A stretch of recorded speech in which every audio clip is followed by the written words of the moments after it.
The Battle of Tannenberg was the first major battle of World War I. The battle took place from August 23rd through August 30th in the year of 1914.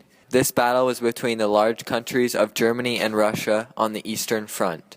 And because it was an early victory for Germany, it proved that they could defeat larger armies using strategies, tactics, and training. The Battle of Tannenberg actually was not fought near Tannenberg, but close to the city of Allenstein. The reasons the Germans called this Battle of Tannenberg was for propaganda reasons, and they wanted to show the people of Germany that they had a return to power. Tannenberg was named after the German Teutonic Knights that fought during the Middle Ages. Many factors played a part in this German victory. They used logistics, intelligence, terrain, and interruption of communication. This battle could have changed the course of history had Germany not been victorious. In total, there were 166,000 German soldiers and 206,000 Russian soldiers. The soldiers that fought were a part of the German army. There were two armies from Russia that entered Germany, the First Army and the Second Army.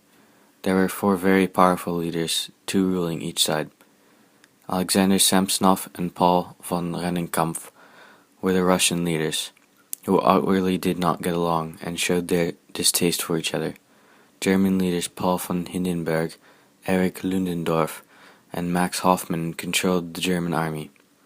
Max Hoffmann came up with risky battle plans that helped the Germans win, and used strategies early in the war to defeat the Russians. Before the Battle of Tannenberg, Russia started entering and invading Germany, and had won some minor battles.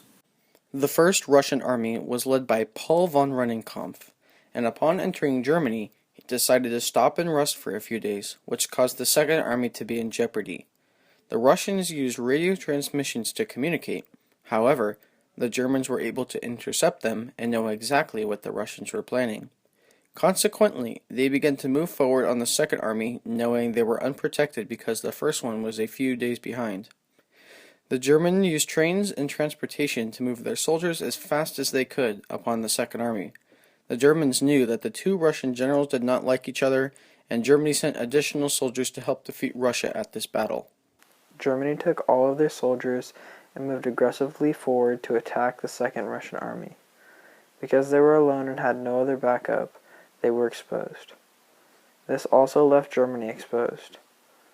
But if they could transport troops very fast to the area where the Second Russian Army was, they could have an advantage.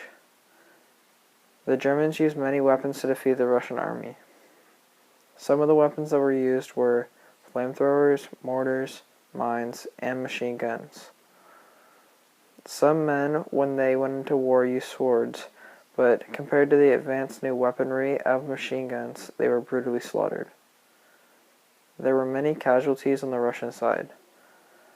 Of the 206,000 Russian soldiers that fought, approximately 170,000 were killed, wounded, and taken prisoner.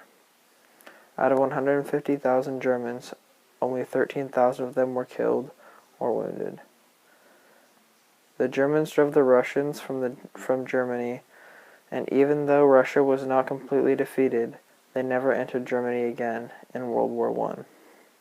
Russian leader Alexander Samsonov killed himself when he found out that he had lost the battle because the two Russian generals did not speak or plan their movements together, leaving them defenseless.